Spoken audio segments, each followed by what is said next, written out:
Hello and welcome back. Welcome back to the Awakening Philosophy podcast. Hello. How are you? Now, I have to just quickly check a setting and a thing. I think we're good. Okay, so, hey, hello and welcome back. We are almost at the end of the book that we've been reading. Hooray!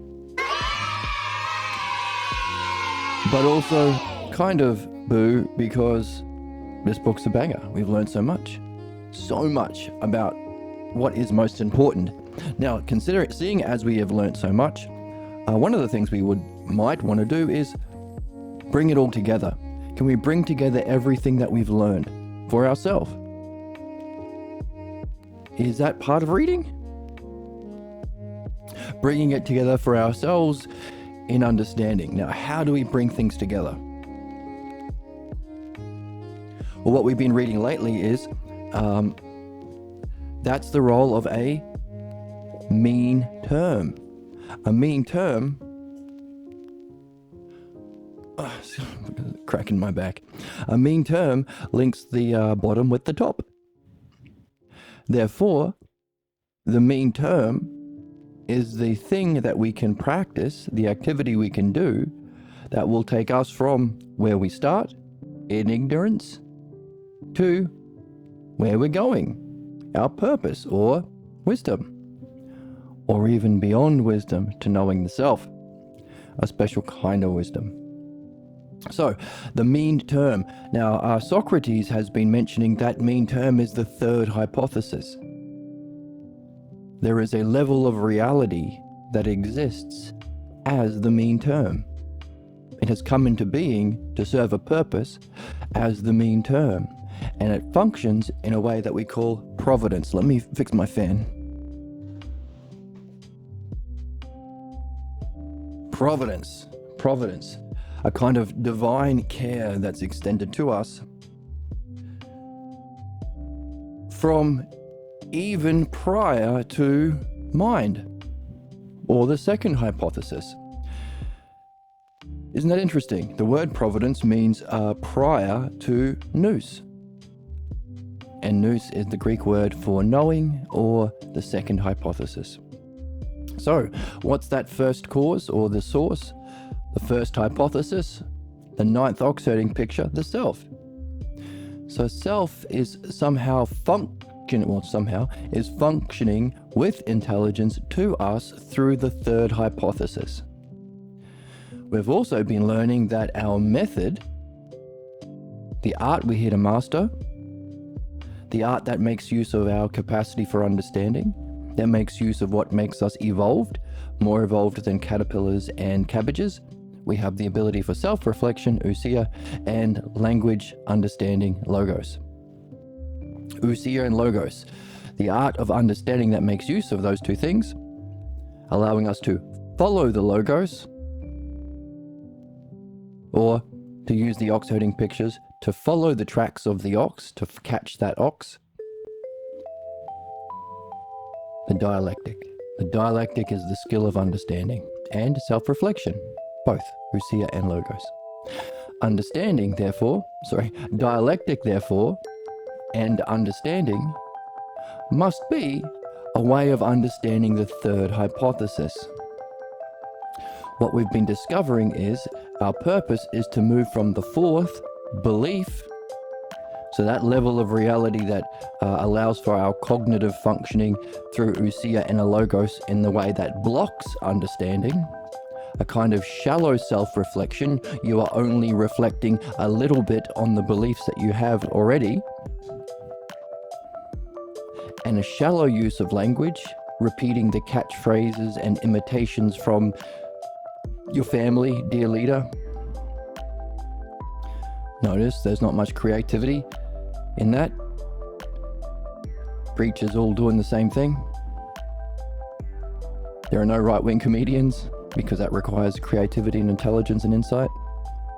So our purpose is to move from the fourth hypothesis to the third, belief into understanding, because understanding is the method that we're here to master and learn through time, because it's ousia reflected into time. And as it's our method or mean term, it allows us to transition into mind, the second hypothesis. And as it's the mean term as well, it allows for a transition from the second to the first. So while the third hypothesis, is number 3, it's also between 2 and 1. Isn't that interesting?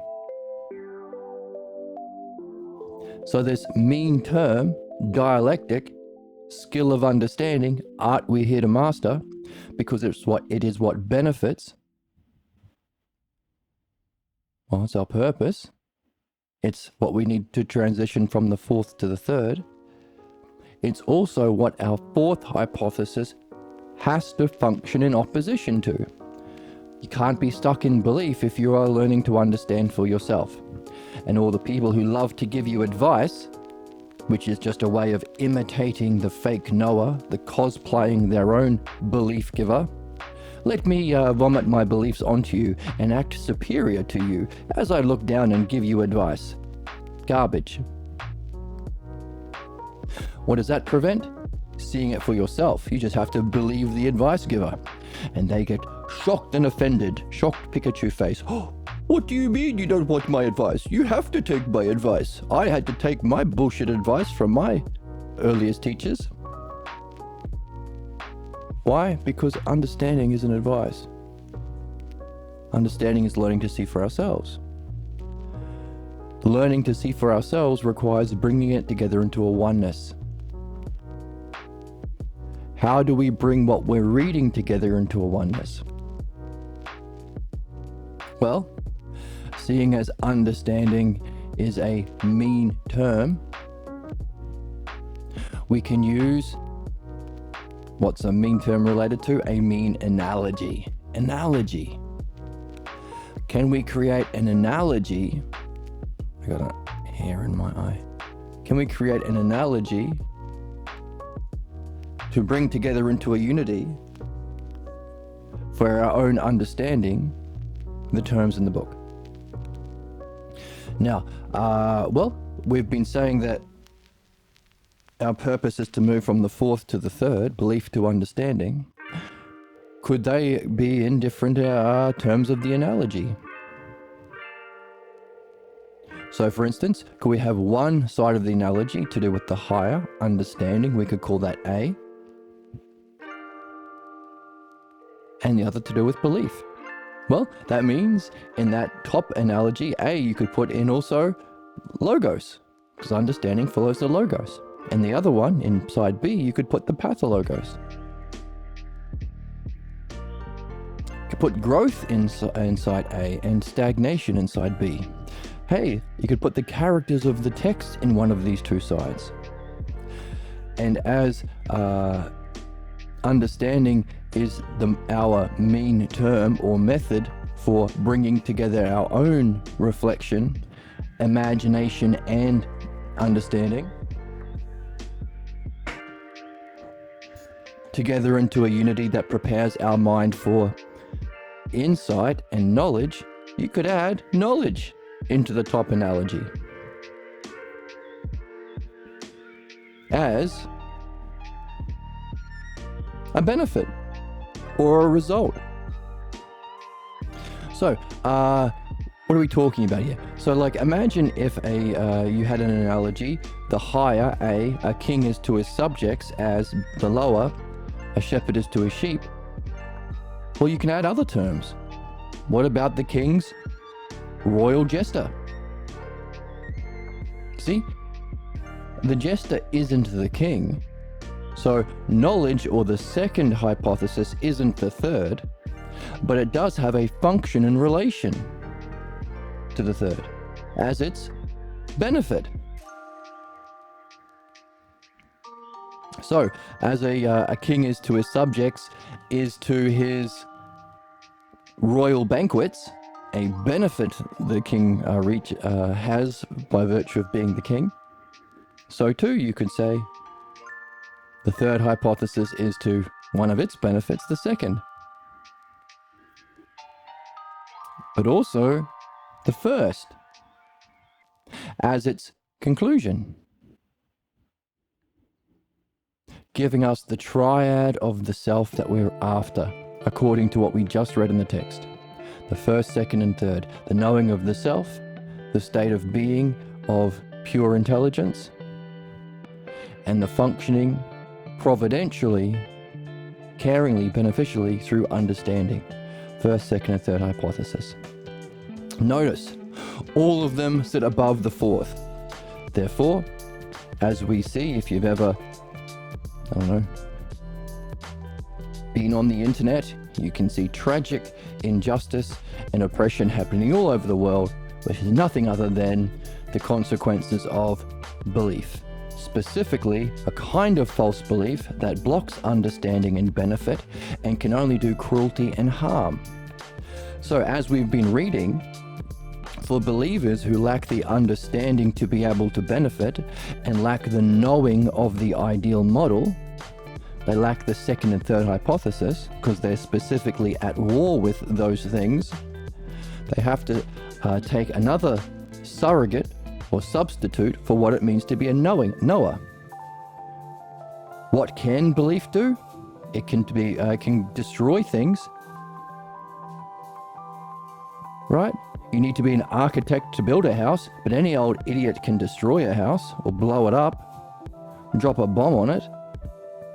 It's that easy. That's why everyone loves to give advice. Any idiot can give advice. But how many people can use the dialectic to encourage self-reflection for your own understanding and growth? Only the people who watch this channel. Because you are the best beans. You make sense. I do make sense. It's sad. And I'm sad for you. And for the people who don't watch, Everybody should love sluts. I love sluts. you should love sluts. And watch this channel.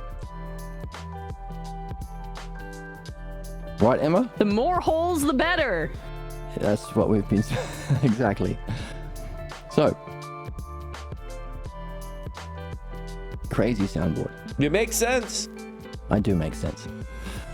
Okay, so so as third hypothesis to what it facilitates as knowing the second, or as understanding is to knowing or being, so too the fourth hypothesis, belief, is to cruelty and sadism.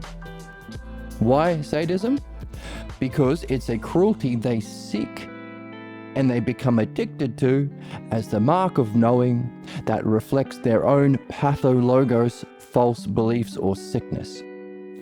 So it's not hard to see the sorts of people who are attracted to ICE in America right now, who are doing the murdering and kidnapping of children and all sorts of, you imagine the crime, ICE are doing it with impunity.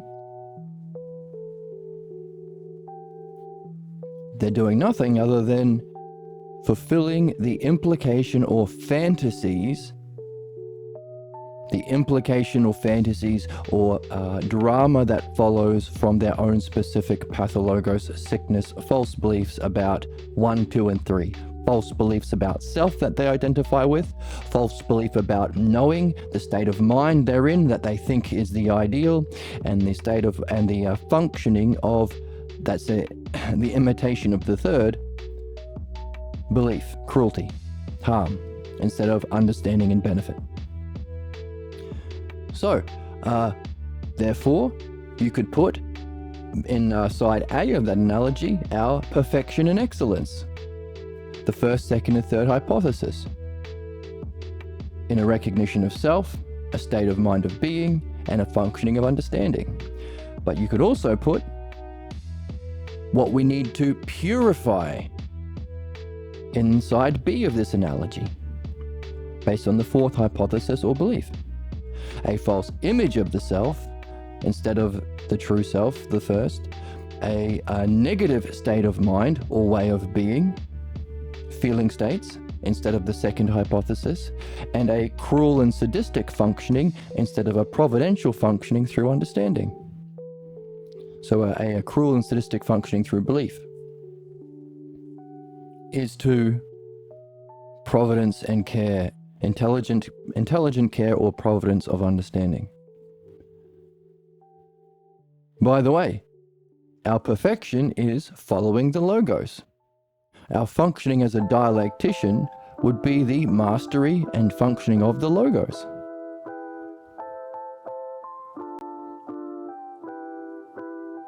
So you can put our ideal functioning, dialectic, on one. What's the opposite of dialectic? You could pick one for yourself. We've been talking about debate, arguing your own personal beliefs and trying to defeat your opponent doesn't help anyone and only makes people more entrenched in the ignorance they came in and had to defend. There are other ways that you could, another opposition to the dialectic is silencing, not even going to debate. So it's up to you. What would you put there? But one thing is that really brings things together in these two analogies. By the way, you can go through the whole book and find the terms for these two analogies. The logos and the pathologos. That's the game. If the dialectic is the art we're here to master, the art and skill of understanding, that applies to the logos. It can be applied to the true logos, the self logos, and also its imitation or shadow or distortion, the pathologos. So that's one way we could bring the text together. Another way is we could go back to the beginning and see if there were some promises made and ask in the opening introduction, first paragraph, first section, and see if those promises have been kept, if the questions that we got at the beginning have been answered by the text. But I don't want to take away your puzzles, so that's something that you could do. Go back to the beginning of this series, or read the text yourself from the beginning, or ideally with friends, if you have good friends, if you're lucky. Good friends who are playing the game that we are here for. So bringing it all together through analogy. And by the way, analogy is one of the applications of the dialectic. We talk about dialectic as not only the structure of the logos, but how we use the logos in conversation. And an analogy plays a big part of it, which is what you are seeing. Can you create an analogy for each of those terms that you are seeing in a set that the other person relates to? For example, we've just been reading about the state of being called justice. Justice is a state of mind and a way of functioning. Now, the way that we use the word justice in our modern world is usually not about a way of being. It's usually about the justice system, the legal system, and usually punitive.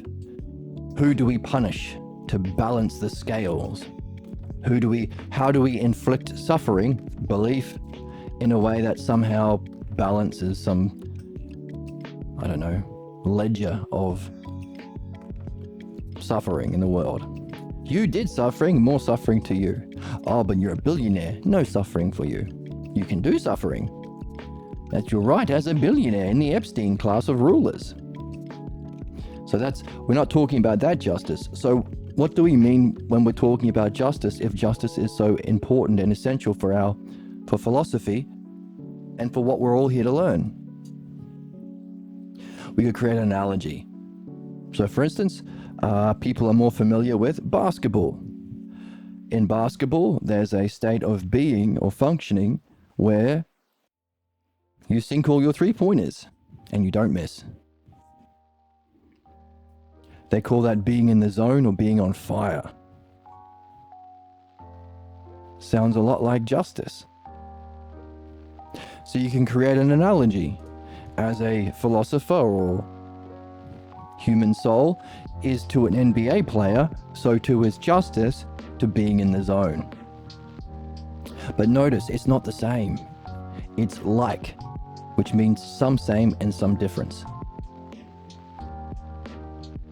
For instance, there might be an appropriate response to the situation relative to the basketball game, but maybe you shouldn't be playing basketball with your time.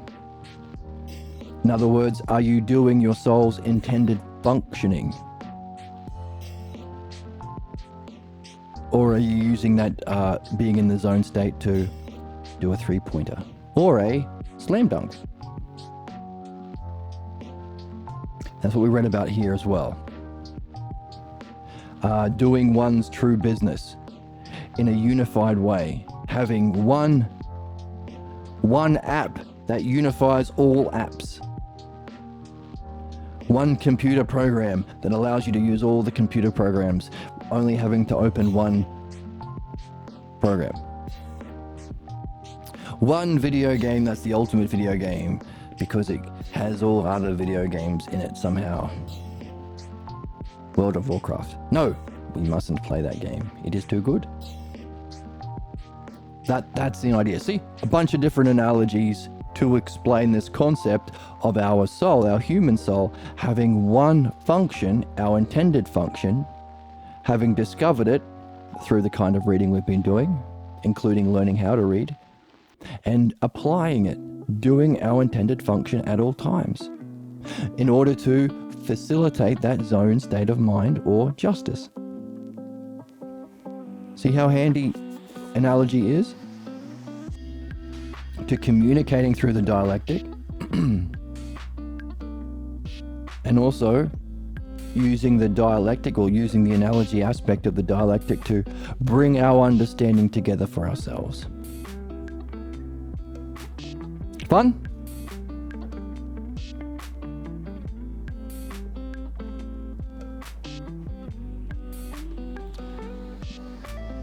I gotta find a way of sitting nicely on this chair that doesn't hurt my back. Maybe I should get another chair. No, this is an ergonomic chair that I needed to get so I could find a way of sitting. So I'll have to keep working on it. That's just for me, not for you. Jesus Christ, Emma, this is not Opie and Anthony or whatever the hell. Why are you arguing with Emma? You've been a bad little girl and you're getting a vigorous spanking right now? Who is Emma talking You to? have the brain of a child if you think that. You sick fuck. Calm down, everybody. So, that's where we are. Towards the end of the text, almost at the end, discovering our method or mean term, discovering that it's in the third hypothesis. And our question could be, how can we find that in the Oxherding pictures? Because we want both the Oxherding pictures states of mind along with the hypotheses of understanding to bring into a unity, another example of bringing into a unity, our understanding of the stages of development we're all here to go through. Learning our purpose. Therefore, if that's our purpose, then applying that map at all times might be doing our intended business. And learning, bringing it together into a kind of understanding, could be a way of applying that analogy to preserve that state of being, to keep an eye out for that state of mind, but also have a language, a logos that allows you to see it. Haven't we been seeing all the way through this text that there is a certain language we need to be able to do philosophy, to be able to read properly? Haven't we been celebrating recently that there is a new translation of Homer's Odyssey, which actually has the right words in there for the first time in 2,000 years, allowing us to actually play the game, be able to read and discover what's there? Therefore, having a certain language about that state of mind might be necessary to recognize it, and also to keep it. To recognize, oh, this is actually a good state. I would have ignored it or missed it, but now I'm actually going to pay attention to it.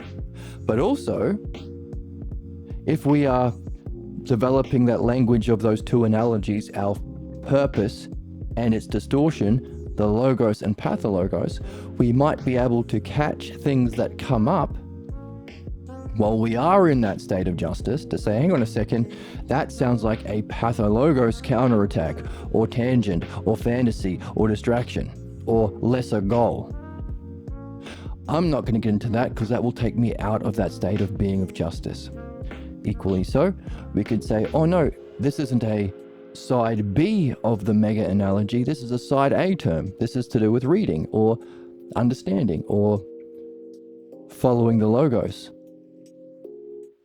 That's likely going to help me stay in that state of justice if our purpose is to follow the logos. So that preservative, that use of language and understanding as a system of knowledge, if we wanted to call it knowledge, is a kind of, therefore, preservative of that state of mind of justice. By the way, that's the virtue of wisdom. Isn't that interesting? So, lots of potential benefits for us as a way of functioning, a way of being, an evolving soul, a state of mind, a state of functioning that we can potentially get in if we do it. If you put it together, create an analogy, try and do it at all times, talk about it with your friends. It's a Win-win-win-win-win. win-win-win-win-win-win. That's where we are. Let's jump in.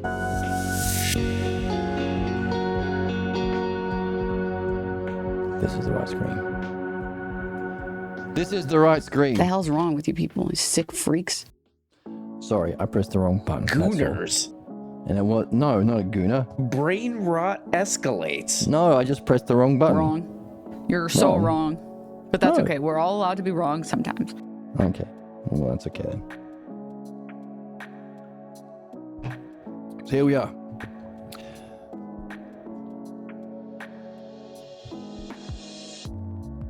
So, what we have discovered here is there is a level of participation in philosophy where you've not only come to the discoveries that we have seen about the logos and the pathologos, and it's our purpose and functioning to put us into a state of justice and preserve that state of justice, wisdom, a mastery of the self-logos through the dialectic, as well as its application to our dreams as the highest kind of guide or dialectician, or one of the ideas we've been talking about, mastership. Because notice those analogies, king is to his subjects, sheep is to a shepherd, and all the other analogies we've been talking about, architect building a house, mechanic fixing a car, doctor fixing a person, pilot flying a plane. What do they all have in common? Rulership or mastership. What have we been discovering about our purpose? Well, that our purpose as a soul is to be a soul seeking and following the logos. That's our purpose, to follow the logos, which is to be ruled by the logos. So too, when we are participating in a debate, both people are seeking to tyrannically enforce their opinions or advice or beliefs onto the other person. There's no leader, there's no ruler. All of the crewmates want to run the ship. So, in seeking to be ruled by the logos, putting us into that state of justice, and because we are, if that's our receptive material cause, the soul receptive to the logos in its rulership, we can engage in the activity of reading the logos text. That's why we're so happy we have the Balboa translation of the Odyssey on the way, and we have these texts that we're reading. Then we are learning the language or logos to preserve that state of justice, wisdom, by recognizing that to be ruled by the logos is our ideal, and the only alternative is, well, what's the alternative? Self-rulership through the self-logos, or to follow what you think is the self, your false beliefs, or the pathologos. There's no neutral ground. You're either in the fourth hypothesis, being led or ruled by your zombie virus that people are super loyal to, not just the Dunning-Kruger effect, but look at how loyal the right-wingers are to Trump's fascism, even though their neighbors are being murdered and kidnapped in the streets. And the ICE agents are going into primary schools to kidnap children for, I wonder what. What does the Epstein class do with our children they kidnap from vulnerable places? Makes you think, doesn't it? So even though that's happening around them, there'll be still 20 to 40% of the population who will blindly support their own tyranny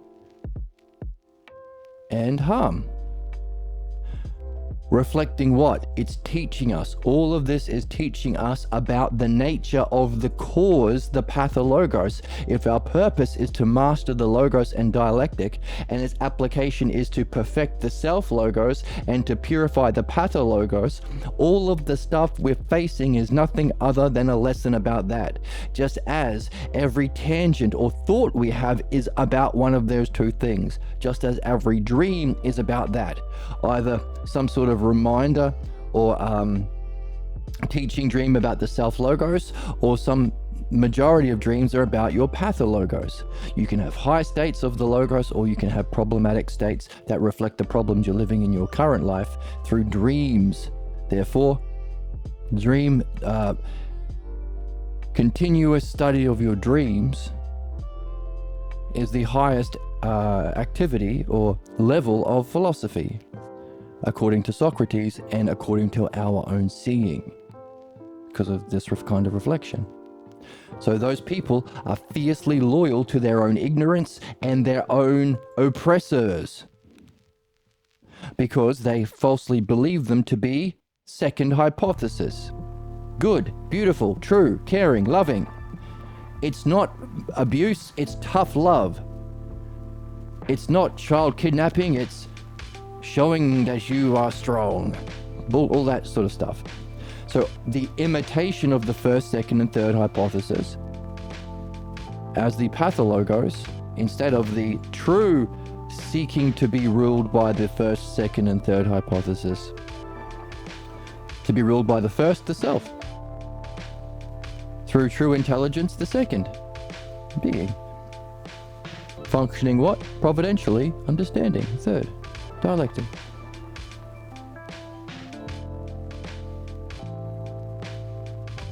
By the way, would you have come up with such a beautiful, necessary conclusion about what it means to be a person and the meaning of life on your own, or at church, or at school, or in the conversations with your uncle and auntie at Thanksgiving? Of course not. That's why we have to read these books. Therefore, a virtuous soul seeking and following the logos so that we can be ruled, leadership, so that the logos and not the pathologos rules us. By the way, those are the only two options. You can't not have something guiding your soul. There's no middle ground. You're either following someone's pathologos ignorance, or you're seeking to be seeking and following the logos.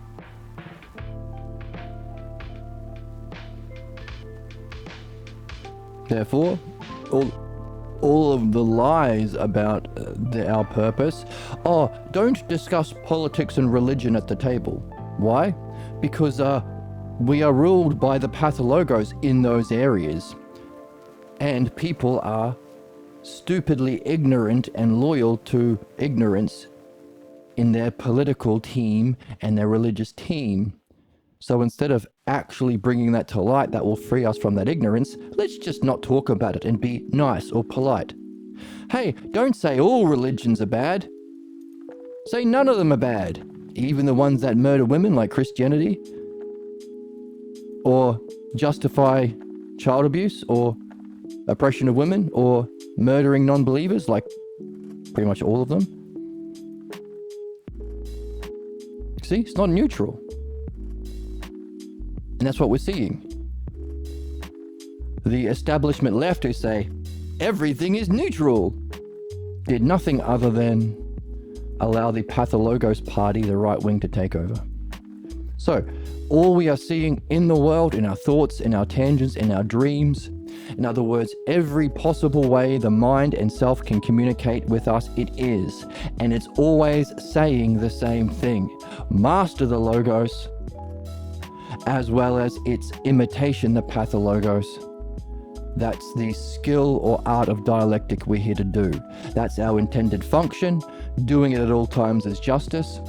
Using our reading from the text to develop a language to preserve that state, wisdom. Seeking the Logos even though you don't see it yet requires courage. Courage requires learning about the benefits of following the Logos, as well as keeping in mind how tragic its opposite is. Again, there's no middle ground here. It's either 4 or 3 hypothesis. It's either Pathologos or Logos. Either you're infected by the zombie virus or you're free to follow the Logos.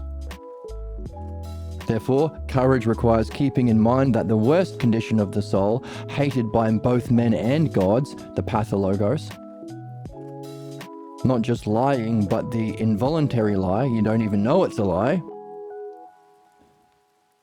Courage, keeping your cool as you go through the ups and downs in that game, in that relationship with all the ways self and mind communicate with you in life, especially dreams. Temperance, therefore, the 4 virtues. Temperance, courage, wisdom, and justice. Or a soul seeking rulership of the Logos. Now, if the activity is reading, is what we do here, that's why we are the most popular Twitch channel in theory, some are saying, because we are doing the greatest activity, therefore, reading these texts. Some have said we have all of the Twitch followers. Die mad about it, bitch. And if you don't like it, you can die mad about it, bitch. Absolutely. Sent to heaven where she's seated at the right hand of the Father. Well, that was a bit harsh, but I don't think we need to do that. That's a bit extreme. They're completely lying to you. They're completely lying. Okay. So, but also, what are we doing? Spending half of the stream reflecting on what we're reading, or even more. And if, because of this community, you have the potential to reaching out to good beans and the best noodles to reflect the functioning. In doing so, we discover the model. These are the 5 causes, remember? Receptive model, activity, functioning, paradigmatic cause or model cause, and that for the sake of which are the first and final cause. So therefore, we discover that there is an intelligent principle behind reality from what we're reading. Now, Socrates has been saying he first cottoned on to the fact that there might be an intelligibility to reality through music, and then through meeting a beautiful young lady who was sharing understanding about self and reality, leading him to seek a philosopher or get into some texts written by philosophers and seek the author or Parmenides and learn the dialectic. Therefore, this kind of receptive soul, the best kind of soul in the best kind of activity, doing the best kind of reflection, is to discover that there is a model of the Logos, that's the dialectic. Therefore, that for the sake of which, or the reason, is to awaken mind, or a stung soul that's curious about mind. The highest level of one level is the lowest level of the next, like a triangle that's like this. This hyparxis here is the mean term or transition. What's the mean term or transition? The dialectic. Therefore, just as we were a soul seeking rulership by the Logos, which we get from reading and reflecting, we want to be a mind we can upgrade or level up to a mind seeking rulership by the dialectic. Notice there's a leader. Socrates has been asking the questions because he has the art. Debaters don't give a shit who has the art. Religious people don't give a shit. The problems that we have in our world is because people who don't have the art of the dialectic seek rulership. Clergy and also kings and clergy, politicians and religion. Oh, and CEOs as well. People who have no art By the way, that's advice. Here, let me give you advice. I'll stop you there and ask you if you have an art. Then I'll ask you to, if you have an art, use it by asking me questions so I can understand for myself. Otherwise, you're just asking me to believe your horseshit. And everything that we're supposed to be doing is to remove belief, because that's the Pathologos' fourth hypothesis, and develop understanding. So in principle, advice is shit. In fact, listening to advice because you're being polite is actually harming that person, because he is becoming more entrenched in his own ignorance as he cosplays the knower. Usually while the advice is a marked criticism. In my experience, the only people who started giving me advice without me asking have been people trying to shit on me to make themselves feel superior. The most cruel, stupid, and ignorant people. That's been my experience with advice. What's been yours?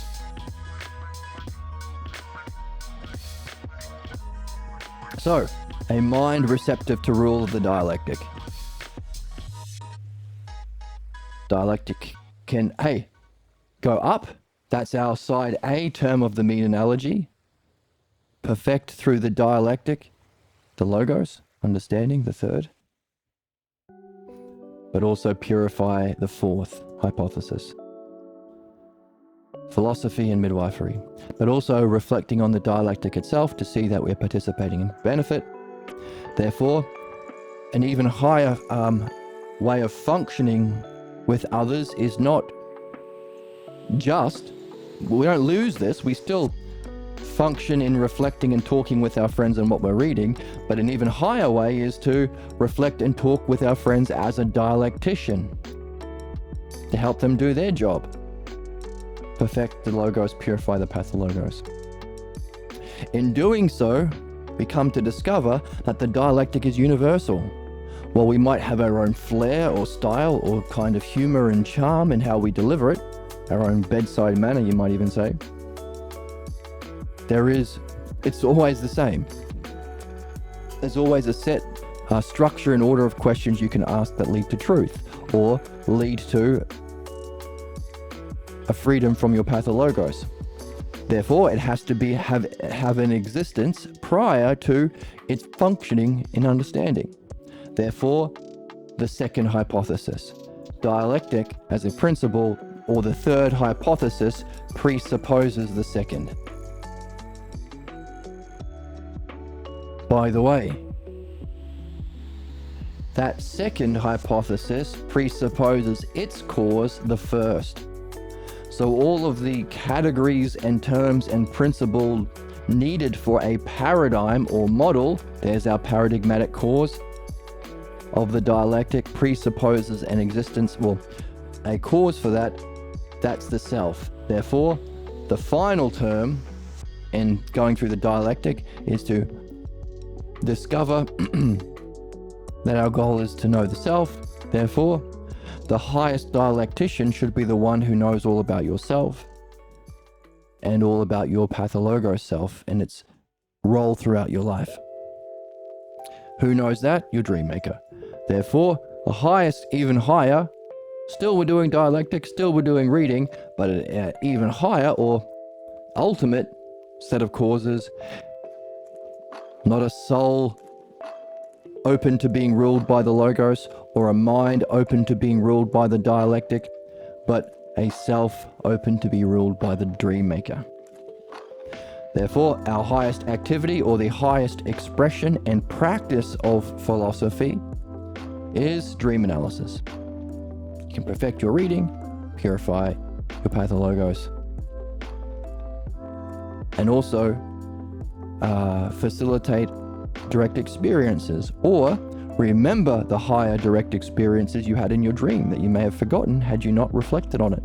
But interestingly enough, in dream analysis, you're not just bringing to mind those high states you might have had in your dream, those enlightenment states, but because you are reflecting on it with understanding of the dialectic, notice dialectic, not interpretation, that's belief.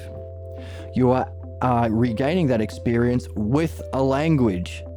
So you might be regaining those states of justice, but with the language or wisdom to preserve that state and maybe even perfect that state. Both knowledge and understanding, both second and or first and the third. Notice there are two kinds of ideal states. The second hypothesis, pure intelligence, and which is the defined by the greatest of all descriptors, and that which transcends it as its cause, the first. You need both. You need both the experience and the logos, the ousia and the logos, the state of mind and the understanding. See? And you get both in dream analysis. Therefore, not only is it the highest activity for the philosopher, it's the highest spiritual method or yoga. Therefore, our highest functioning isn't, well, it is still the dialectician. It's still reflecting and talking with our friends about reading, but even higher than that is the dream analysis dialectician or midwife. And there has to be some sort of paradigm for that. The dream maker being the paradigm for the highest functioning.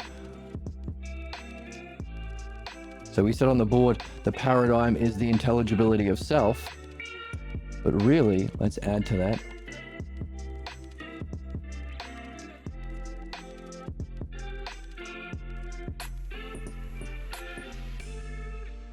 Because we just said that the model or paradigm of the dialectic is mind, but that infers, or that also presupposes, the self. So of mind and self, because there is an inherent logos of self that you can experience as mind and functions as understanding. So therefore, going through the dialectic, you recognize both are necessary. And self. And that's important to have it here actually, because when you recognize that mind is self-knowing itself, and self is also, well, must therefore exist, that allows us to upgrade from mind to self and look for the dialectician of the self. So therefore, as we participate in the greatest functioning as a dream analysis midwife, in the greatest activity of dream analysis, with the greatest sorts of homies, those cells receptive to being ruled by the dream maker, not what you think is true. Now, it's not blind belief, because you are developing an understanding to see why it's the case, and you're becoming like the dream maker itself. Just like as a mechanic apprentice, you're not blindly believing your ruler. You are learning to understand why the gas plug goes on the carburetor, and you're becoming like the master yourself. Anyone who does advice doesn't do that. Belief doesn't do that. There's a hierarchy and you're on down the bottom, my son. So don't protest religion. Don't protest fascism. Don't protest ICE. Don't protest capitalism and the existence of the billionaire Epstein class. Just accept your lot, because that's belief. Ignorance, stupidity, violence, savagery. Side B of that mega analogy. So there is a model or paradigm necessary for this functioning as in dream analysis. The logos and ousia, or intelligibility of self, and its functioning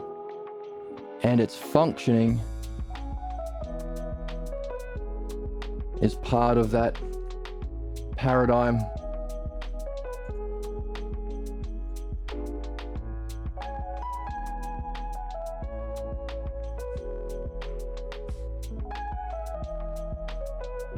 The dream maker.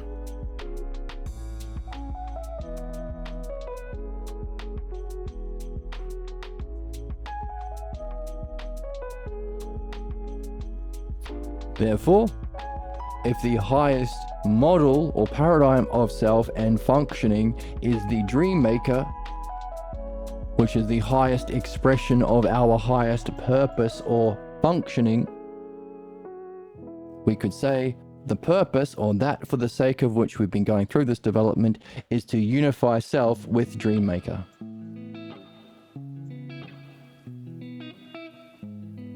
If it's the self. By the way, why would you come to such a crazy conclusion?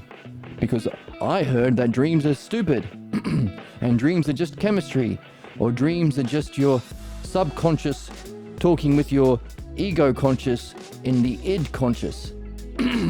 I've heard all of these different opinions.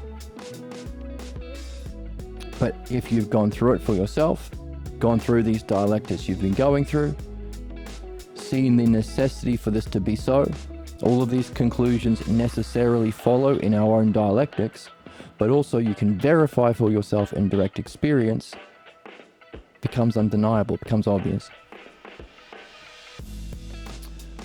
So, interesting, the role of dreams and mastership. Who should be ruling your life? Got two choices. The dream maker or anything else. It's either going to be your pathologos or your pathologos expressed in your pathologos role as a slave to the pathologos of somebody else. The good people, therefore, won't tell you what to do. They might encourage you to reflect on your dreams and reflect on your highest A, logos, and your nature of your B, pathologos, and maybe even encourage you to get into some reading. But that'd be about it. Oh, and they might write some banger books like this for us to read. So,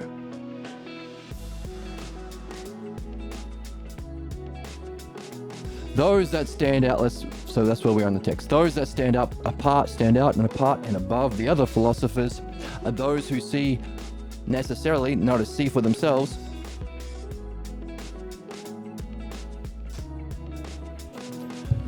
not only dreams being important, but essential to the spiritual life. And therefore, those who are into the read or into philosophy as we are the ones open to enlightenment, and it's through dreams that we reach those states of enlightenment, self or mind, the pure or the brilliant, both of which divine. But also it opens up a faculty of divination, or to see the future, which is interesting. So, and those who are therefore in a continuous study of dreams and see a kinship with dreams, those are the ones who are truly practicing philosophy. Why? Because everything you've learned about reading, you can apply it to your dreams. Everything you've learned about the dialectic, you can apply it to your dreams. And then the third level, self, the way of knowing and joining with self, or enlightenment, is through dreams. Therefore, those are the people I want to follow around, says Socrates. So you want to be homies with Soc?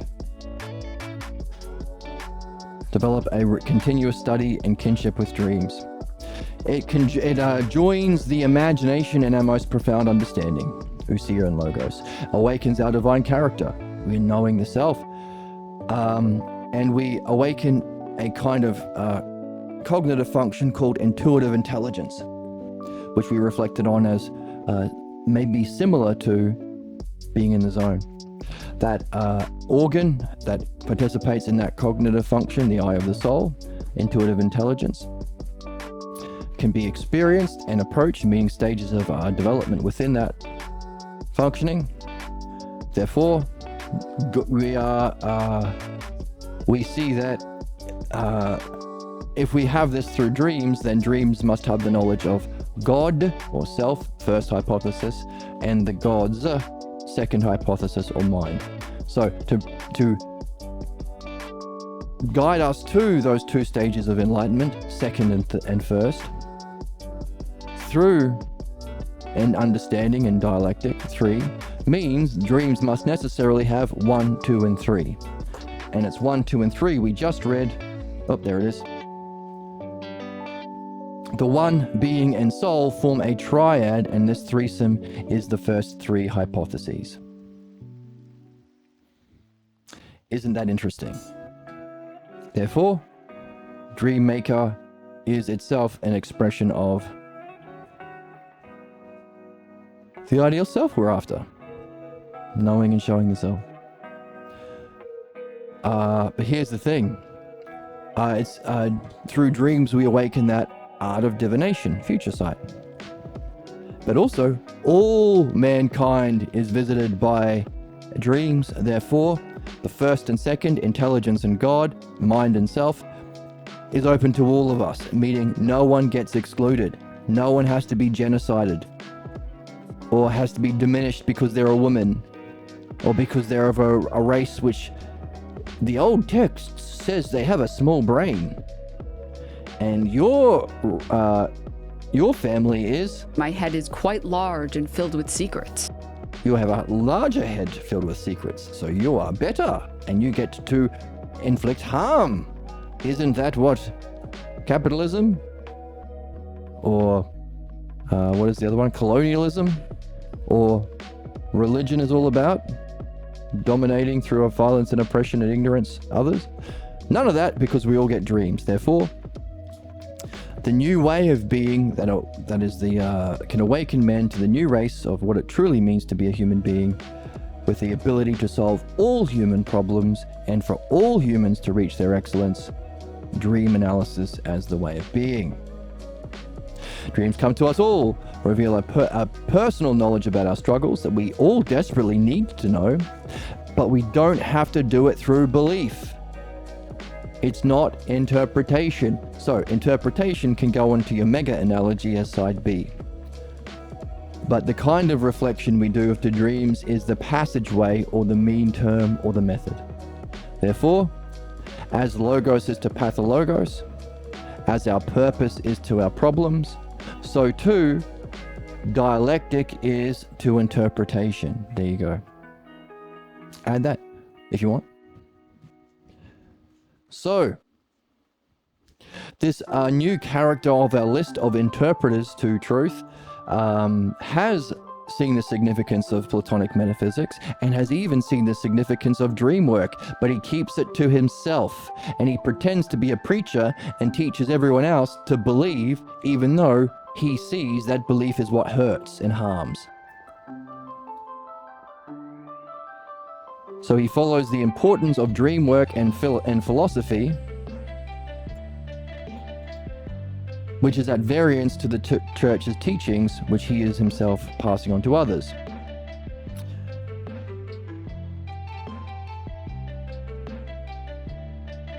Doing his dream work privately.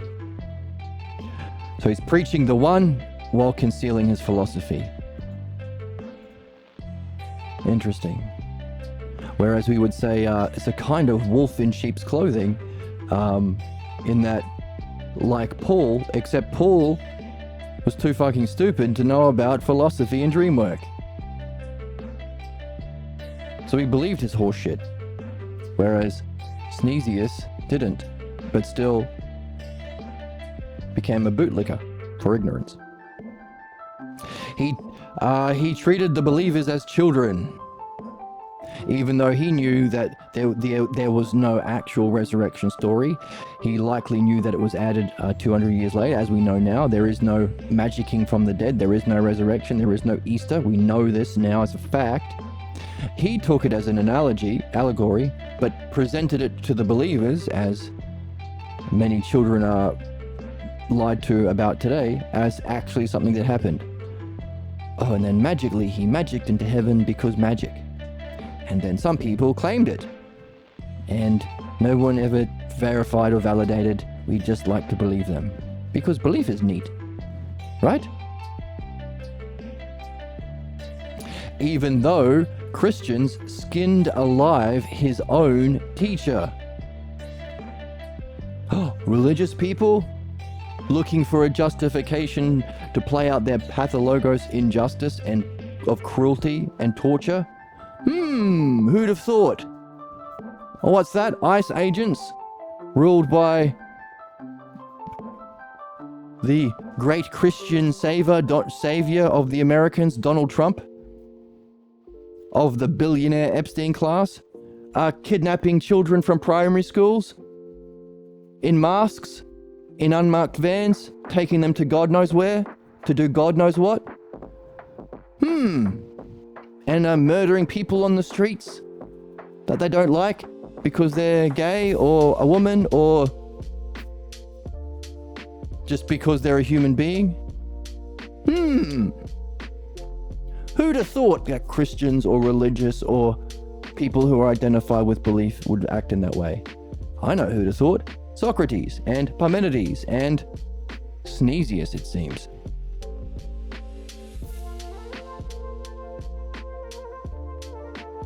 And you, and anyone who has a mind and wishes to use it.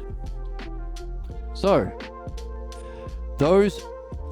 even though he skinned alive his own teacher, Hypatia, for her heretical beliefs, just as disagree with Donald Trump, you get tortured, murdered, sent to a concentration camp, kidnapped for child sex trafficking, etc., etc. Would those who seek his help benefit by knowing from what tradition the wisdom flows and helps them? First spammer of the day. First spammer of the day. Oh, these terrible accounts, man. Trash. Trash account. The hell's wrong with you people? You sick freaks. Sick freaks doing it. And this is spam. It is spam. It's a rug pull.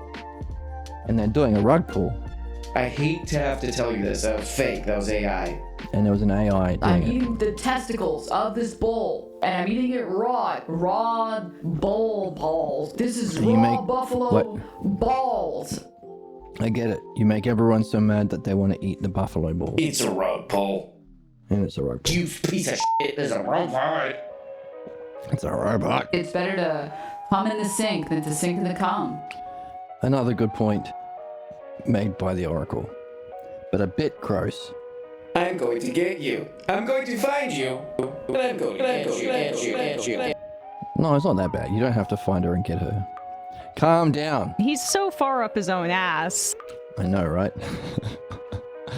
So, would they benefit by knowing what tradition he's getting his wisdom? Or wisdom, not so notice. Wisdom flows. Not his wisdom, the wisdom. It's not a personal thing. Where does it come from? The Logos, clearly. He's a Platonist, so we wonder why he accepted his post of being a bishop and why he was offered it. Maybe because he's a liar, maybe, who knows? But doesn't change what he was being himself, which is a Platonist. So he had an inner Platonist and an outward Christian. And moving from the academy to the church, academy and church. Another pair of terms you could fit into your mega analogy. Hooray. He went from an open, free association with thinkers, that would be in one. What would be the equivalent to the other? You see, this is solving puzzles. This is the method of looking for the mysteries that you can solve. So, he's given you one, you do the other one.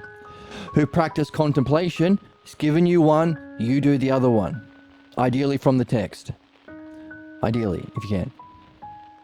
Contemplation, who do the dialectic. Dialectic would be in one side, what would be the other one? Dream work, what would be the other one? Self-analysis, do believers ever reflect on themselves? Fuck no. What would be the other one? Those bound by belief, that would be in the lower one. What would be the other one? If you're not bound by belief, you fill it in. Whose lives are directed by priests. That wouldn't be another one in the bottom one. So if your life is directed by priest, that's mastership or rulership. You're sacrificing your whole life, mind, will, goals, state of being, life energy, purpose to be directed by the pathologos of these sadists or cruel people or pathologos, priests. Either knowingly or unknowingly cruel and ignorant. So, directed by beliefs, priests' beliefs, or notice we talked about 3 kinds of rulership: soul ruled by the logos, mind ruled by the dialectic, and self ruled by dreams.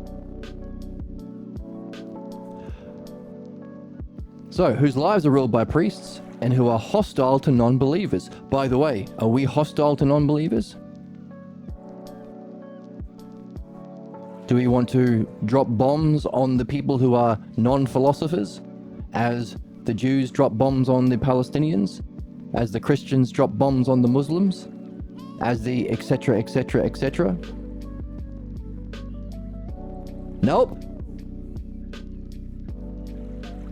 What do we do? What's on the board? 3 kinds of things.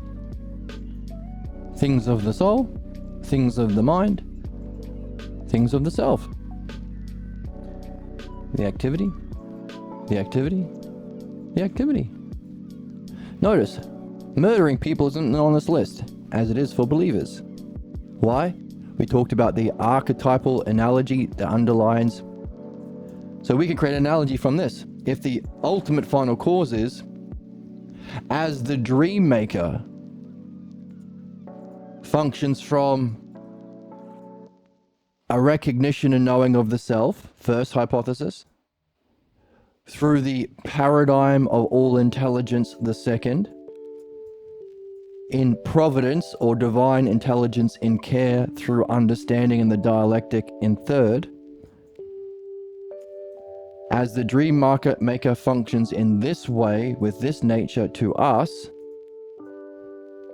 so too, in our highest functioning as a dream analysis midwife, we function in a like way to homies, to peoples.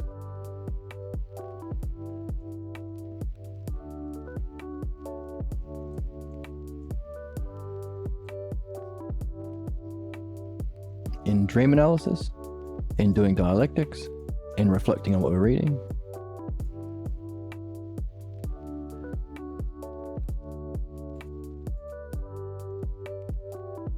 So mean it as an analogy behind what we're doing. As providence is to us, so too we are to others.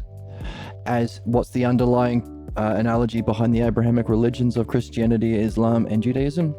As Abraham was instructed to kill what was precious to him and human life by God, so too Abrahamics, children of Abraham, must also kill when they are instructed to. Especially kill what's precious to you, your own development of logos. So the underlying root analogy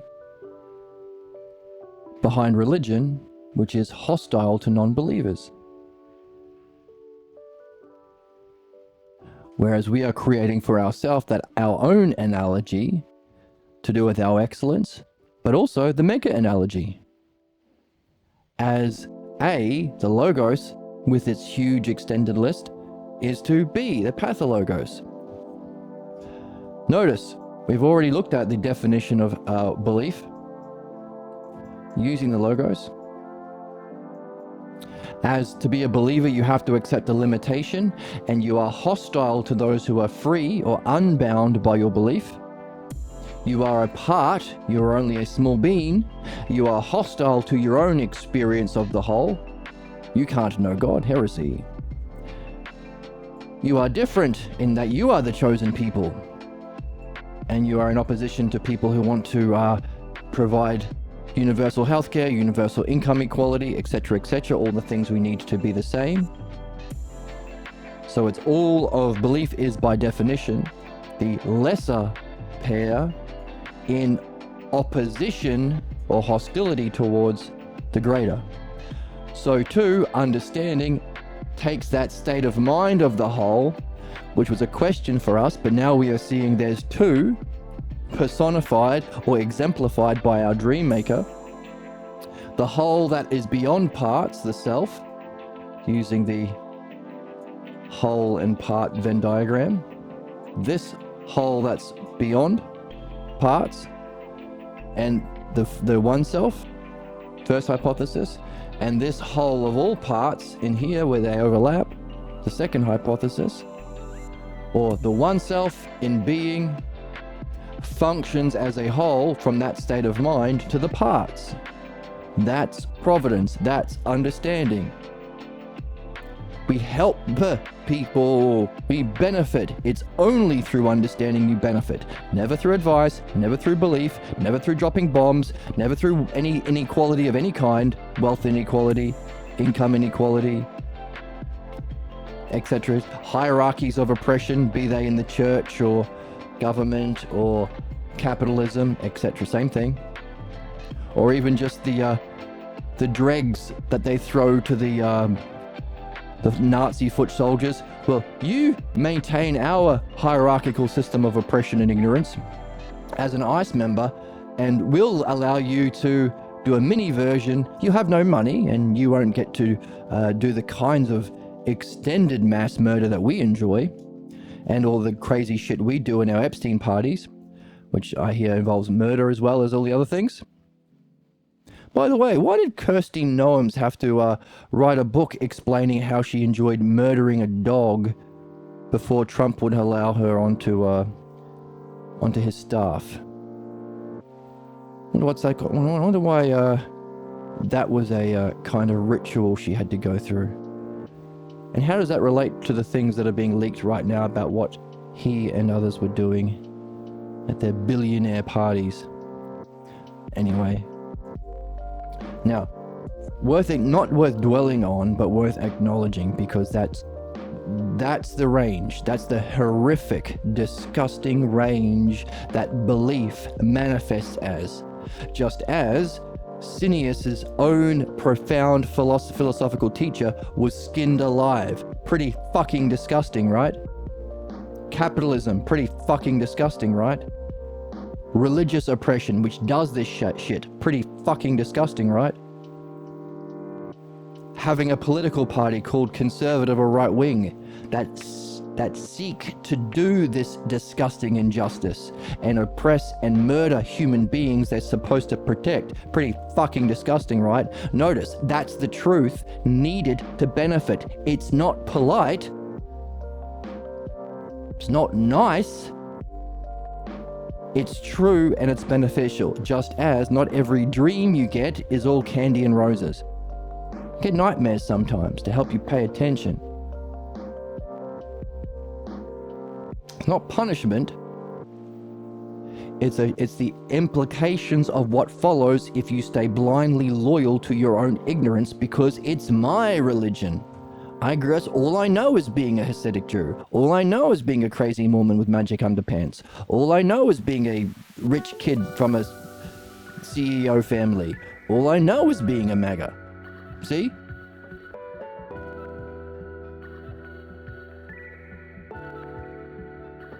Principle for everyone. Meaning, it's super important for everyone, because we all have problems. Everyone starts in their own version. Could be Jew, could be Muslim, could be Christian, could be atheist, could be MAGA, could be capitalist, could be anything. But we all get a pathologos. That's part of why we're here, says the text. Socrates was saying, it's that false identification with self that prevented our upward movement between lifetimes that we got knocked down here to address. Therefore, while believers seek to harm and kill and torture and exploit non-believers, or even within their belief, famously, up the triangle, the CEOs exploit the workers.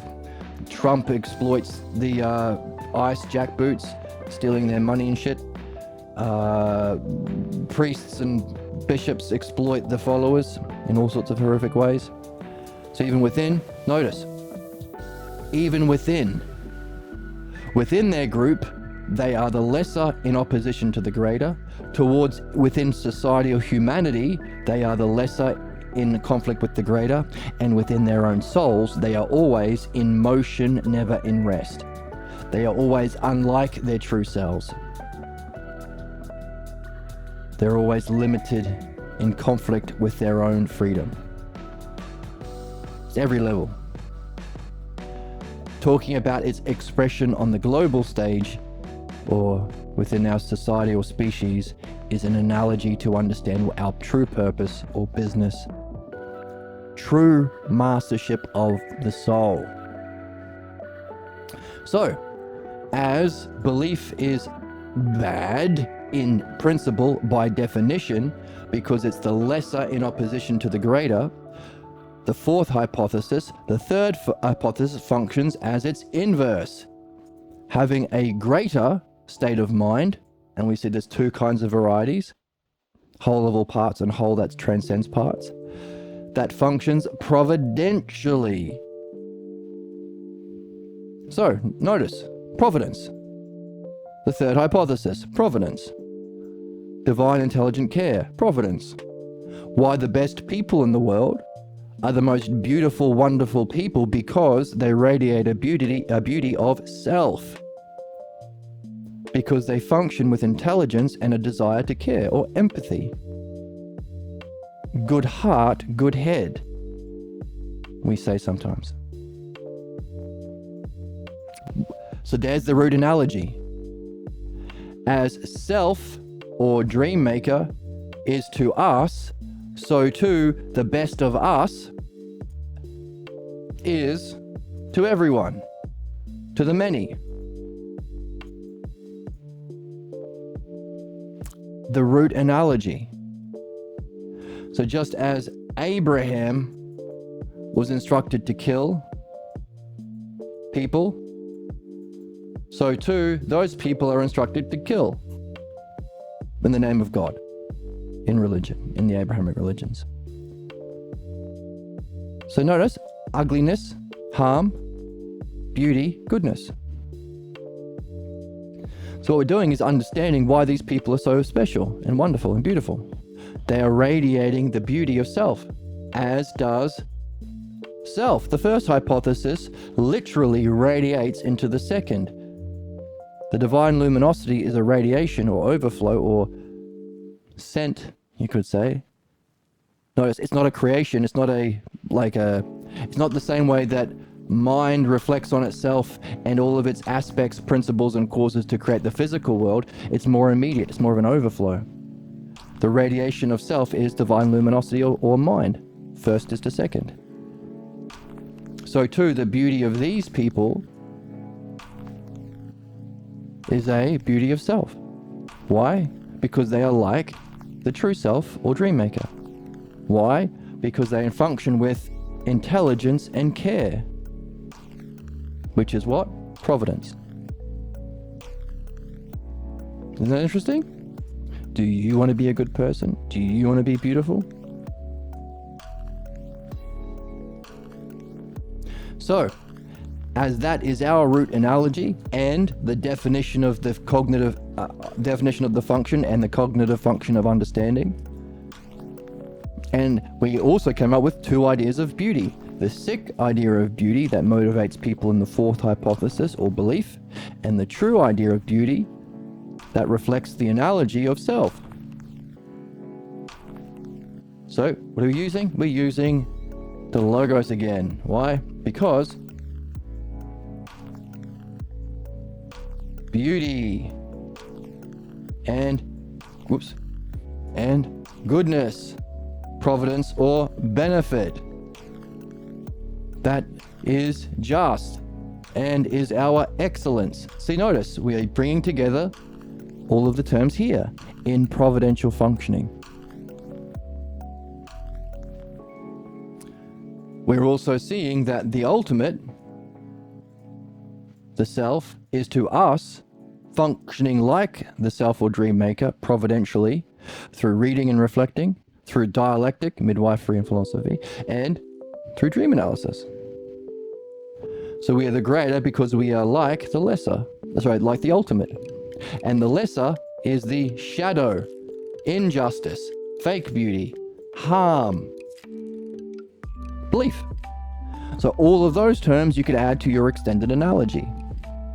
allowing us to make use of these self-logos terms. Lesser is to greater to ultimate. Belief is to providential, functioning as a soul is to the self. Isn't that neat? Notice, no opinion, no advice, no beliefs anywhere in town. None of these words are even physical words. None of these is to do with a founding father or a religious text or a belief or anything. You can't even see these things in the physical world because they don't exist in the physical world. They function in the physical world as adjectives or descriptors, but they exist in the second hypothesis. So there's no do as I say, but do what reality is. And you can see for yourself. All definitionally. So you don't say, oh, well, I knew a particular religious person who was actually quite nice. Doesn't mean shit. It's an anecdotal thing. Belief itself, if they did it, it wasn't because of their religion, it was because of something else. Because the book's all full of contradictions and absurdities. And every preacher has a different idea. And every religious person, even in their own church, has a different idea. There's no sameness. Because it's this side. We can understand why that's the case.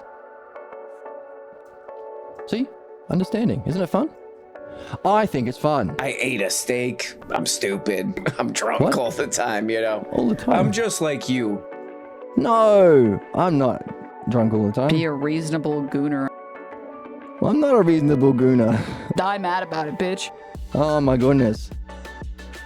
My soundboard is in an uproar. Honestly, on the real, I say stuff like that because I'm cool, because I'm cool, because I'm cool, because I'm cool, because I'm cool, because I'm think they're cool, because cool. I'm cool, because I'm cool. Are they cool, Emma? That's anti-feminist in some way.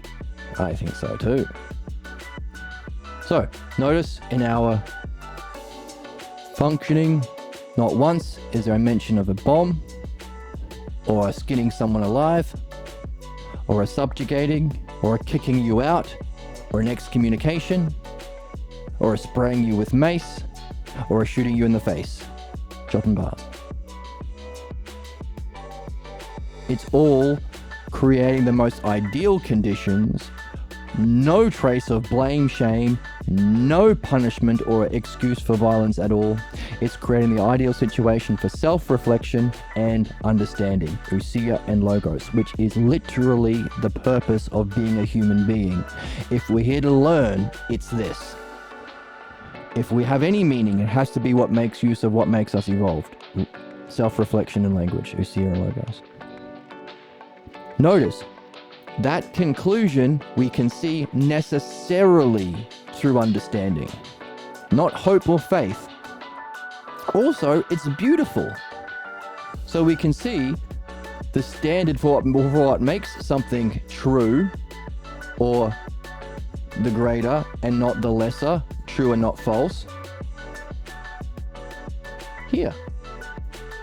Necessarily or just.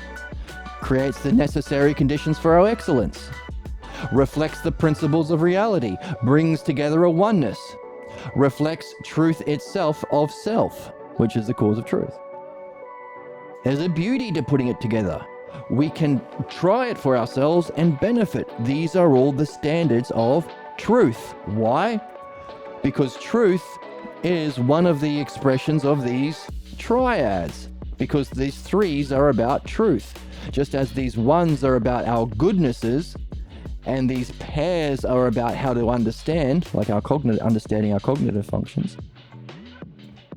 The lesser is pseudo-beauty, the appearance of beauty, the belief, sadism, the appearance of justice, tyranny, etc., etc.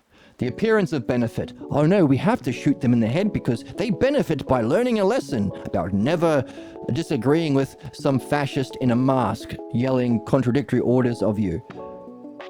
They're teaching them. That benefits, right?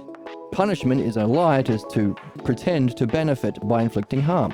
It's the lesser imitation of truth. False. The greater would be this experienced in the second hypothesis,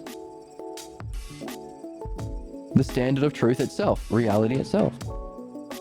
The ultimate is even these aspects or eidos of pure intelligence have to have its cause for these to be, for there to be this team of threes, lesser, greater, and ultimate, for truth that we seek with our heart in courage, for there to be these ones that we desire with our belly, desiring our goodness, and the other aspect of the soul, force of our soul, our reasoning capacity that seeks understanding into a oneness through these pairs. There has to be a principle for oneness, goodness, and truth. That's the one, the good, and the true. The three kinds of adjectives you can apply to the self as the ultimate. So, the pathologos self would be the lesser. The false and not truth, the bad and not good, the manyness and not oneness. Or the division and not unity. Oneness is the same as unity. The greater or the truth is the truth of reality and self, the truth of self, not the pathologos. The goodness of self, and bringing us together into a unity or oneness. And the ultimate, the true self, the good self, and the one self that has to exist as a principle for these three teams. Giving us an understanding of how understanding functions, wholes, parts, and providence. The definition of the greater, knowledge, second hypothesis, and the definition of the ultimate, the one self, the first. See? We have demystified mysticism. Hooray! We've brought into a oneness or unity all of the possible spiritual traditions out there. We've also brought into a oneness a way of understanding all of our problems and how they function and what made them believable in the first place. Fake justice, fake beauty, fake goodness based on belief and imitation from our parental figures in childhood. So, understanding all human problems, understanding all human excellence and spirituality, and also understanding the ultimate purpose of all human beings as the ultimate. And we only needed 3 basketball teams to do it. Isn't that pretty neat? Did I mention this book's a banger? I love this guy. Thank you. I think that's a good assessment. Unbelievable sluts these days. Talking about sluts, please. Aren't they unbelievable? Calm your fucking tits. Okay, sorry. I will calm my tits about the sluts these days. I'm cute. Like, it's cutie pie. So that's not appropriate, Emma. Disgusting. I'm so disgusted. Okay. So back to the book. So, hostile to non-believers, we understood why that's the case, why that's always the case, not just every group based on the fourth hypothesis or every group based on religion or belief, but every species in every galaxy, in every dimension, in any multi-dimension, etc. Therefore, a kind of universal learning that we must necessarily be here to do. A mini dialectic on why the meaning of life is this. Nailing down the logos. Can a Platonist have an inner life different from his outward? Or would having that division not bring a unity of soul and self? Meddling in another business, not doing philosophy, outwardly, that's not only different from his own, but opposed to those higher principles upon which he himself lives. If he assumes a post to lead others in life of belief, is he not taking a post to defend and support believers' belief that he himself objects? That's called being a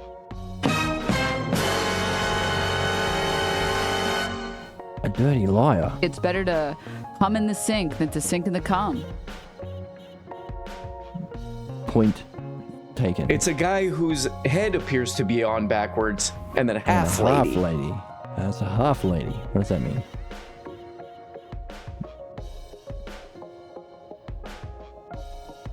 Is he accepting the post at Bishop, dividing the efforts of his soul? Ah!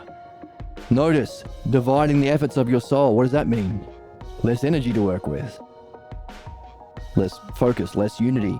You are being less like the self. Hey, does the Dream Master do anything else other than provide providence in the way that it does?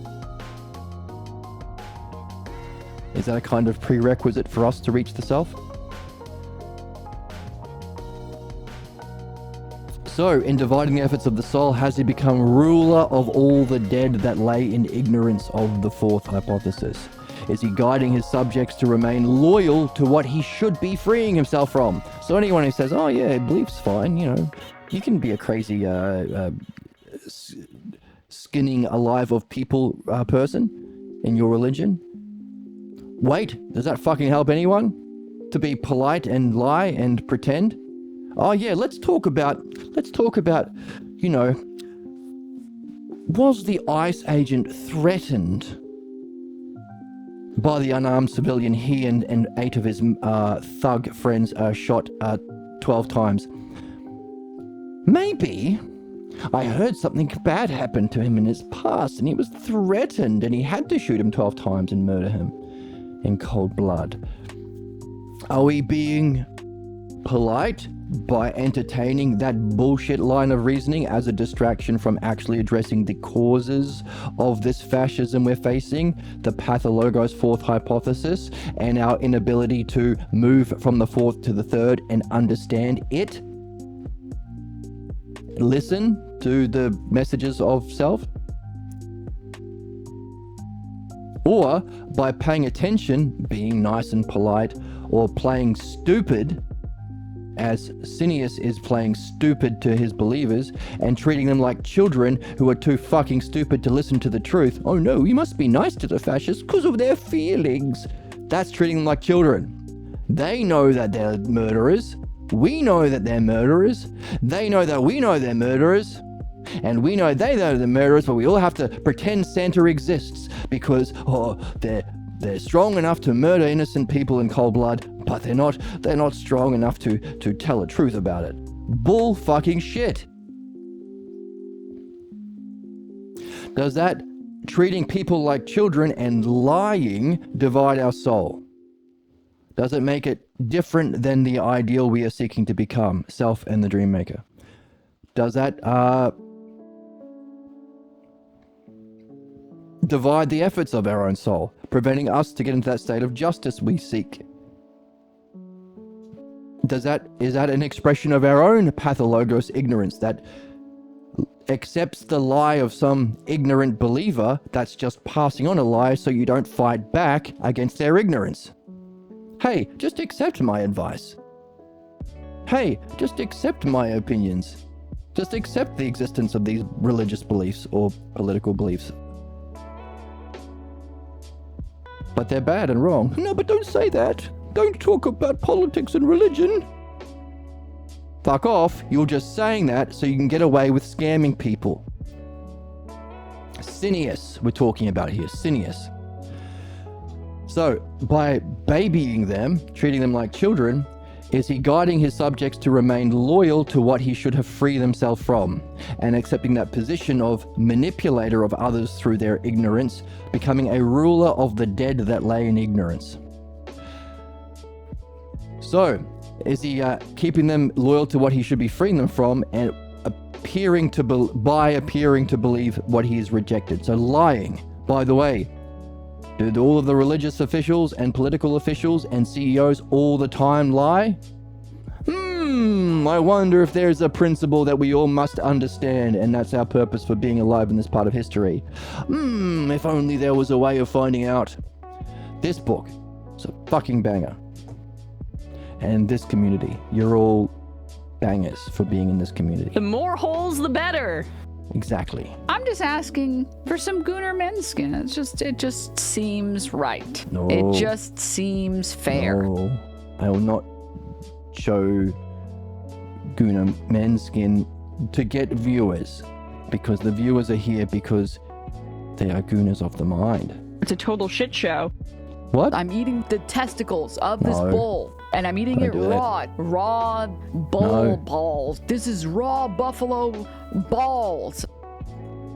No. I was talking about being a Guna of the mind. Be a reasonable gooner. Exactly. That's exactly right. My head is quite large and filled with secrets. Exactly, when you say something like that. Right, so, has he become unjust by being a liar and not doing philosophy all the time and being nice and polite to others, or manipulating others, or allowing others to manipulate others? Is that unjust? His efforts should have always been to manage his own life. So managing your own life is also functioning in that way. And ruling himself, the idea of rulership.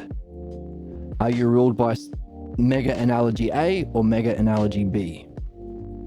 So that in becoming one out of a many, he can become just and beautiful.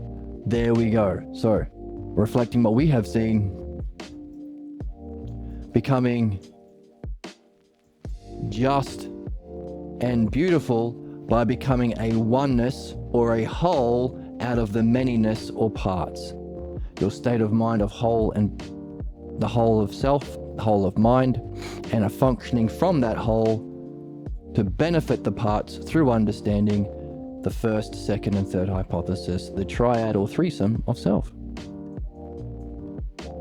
Making us, in terms of the second, beautiful and just, but also we wonder if there is an even higher transcendent kind of beauty and justice of the ultimate or self.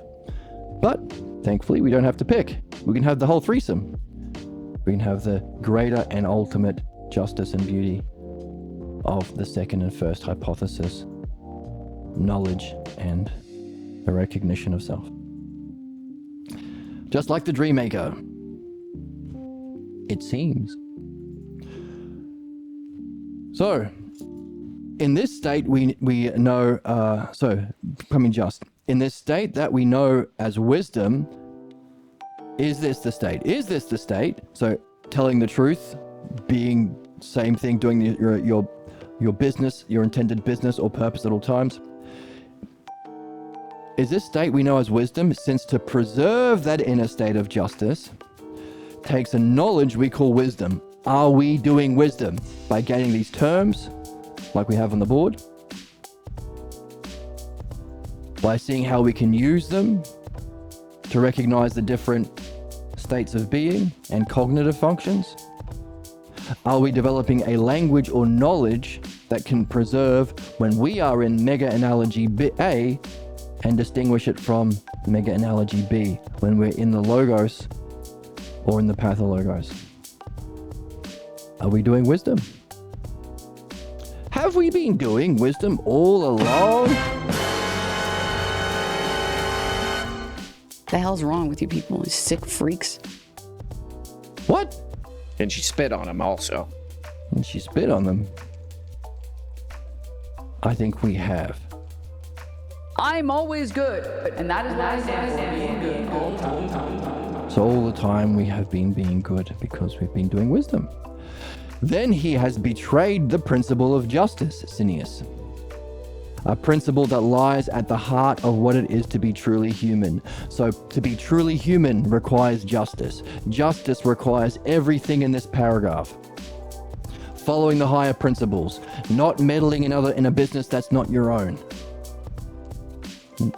Unified soul and not divided. Not seeking to manipulate the people in the physical world through their ignorance, as marketing does, as religion does, as MAGA does, as fascism does, etc. So the principle, what it means to be truly human is to be in the principle of justice, which is a state of mind, doing your unified soul, doing your intended business at all times. To preserve that, what it means to be human, that state of justice, is wisdom. A language and understanding that you can verify in direct experience, meaning both understanding and experience. Wisdom of the logos. So, the principle of justice, a principle that lies at the heart of what it means to be truly human, and has Synesius assumed a role antithetical to his own philosophical principles. So, this paragraph is a lot of fantastic material to bring together into your mega analogy of justice and injustice, wisdom and ignorance, and also practice. Can you do your intended function at all times and not meddle in any other business, especially the business of pathologos loyalty? What state of mind does it put you into? You are a hard master. What's the principle? Mastership. What's it all been about? Mastership. What's all of the ignorance and injustice we see in the world? A claiming of rulership or mastership by the pathologos, or side B of mega analogy. Pathologos ignorance. Fake. Pseudo justice and beauty. What's our purpose? To rule our souls. So even when we're looking at the outside world or our dreams or the problems of religion, politics, and capitalism, etc., it's a lesson. It's a message. It's a message to be learned about the implications of not being ruled by Socrates or being ruled by Socrates. Not ruling your soul, mind, and self by the logos, dialectic, and dreams. The implications of doing it or not, really. Or following the logos or being a slave to the pathologos. That's it. That's the whole game. And Socrates is being a hard master because he's not lying to Jesus about the nature of belief. Even though Jesus was someone very much attached to his Jewish beliefs. That was one of his big problem. After his divination experience, his transfiguration glimpse of the ox. Mastership. So mastership to do with analogy, to bring it all together, to put our soul into a curious state called justice, preserved by wisdom. Did I mention this book is a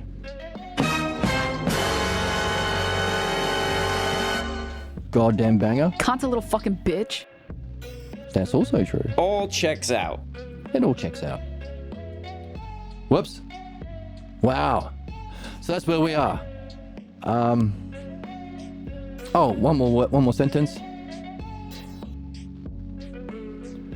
You're a hard master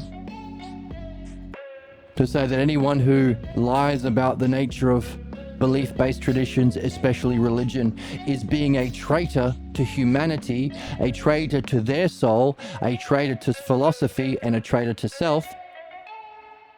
But if the name fits, says Socrates, that's what we say. That's all we can say. But should we bring it to a conclusion? Yes, says Socrates. There is a need to bring all these ideas into a oneness. Justice. These ideas and practices into a unity. Is there a practice that will allow you to bring it into everything, into a unity? Does it have to do with your dreams? And you will play a role in that. In other words, today's episode is a fantastic reflection of all of these terms that you yourself can bring together into a unity through mega analogy or through some other expression of the dialectic, including its highest practice. We talked about reading, dialectic reflection, and dream analysis, which is all just following the logos.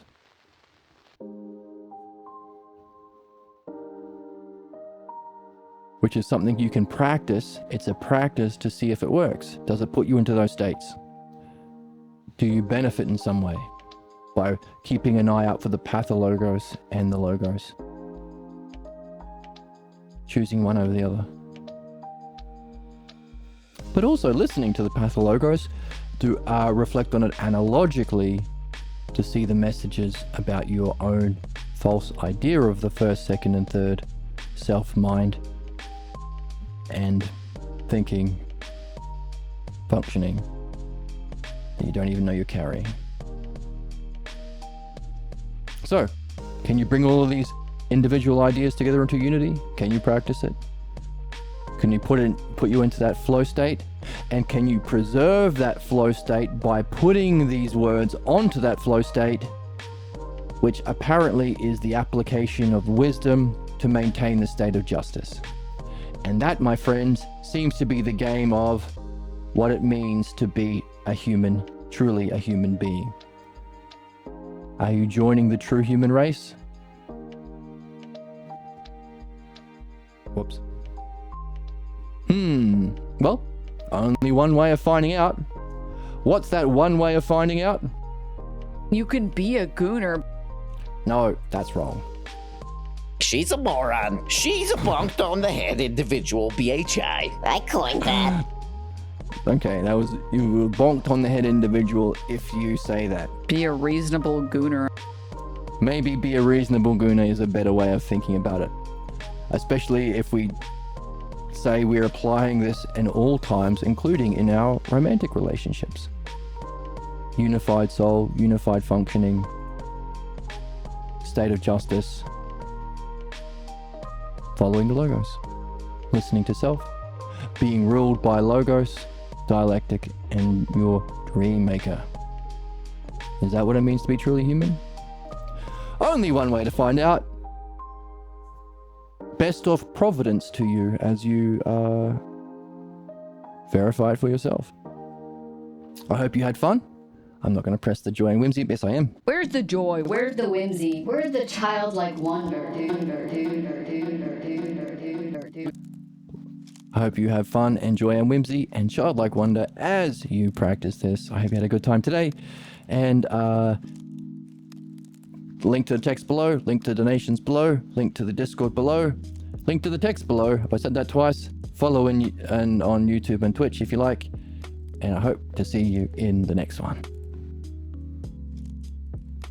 By the way, when I say next one, we've got a few interesting ideas of what kind of one I could be referring to. The bringing together into a one out of many of the soul, as what we've been talking about with justice and wisdom. The kind of one that is a whole of all parts of the second hypothesis of mind. The kind of one that's the one of the one self that transcends even qualities. Or all three? Would that be a kind of threesome of one? Of the threesome of self? One, mind, and self?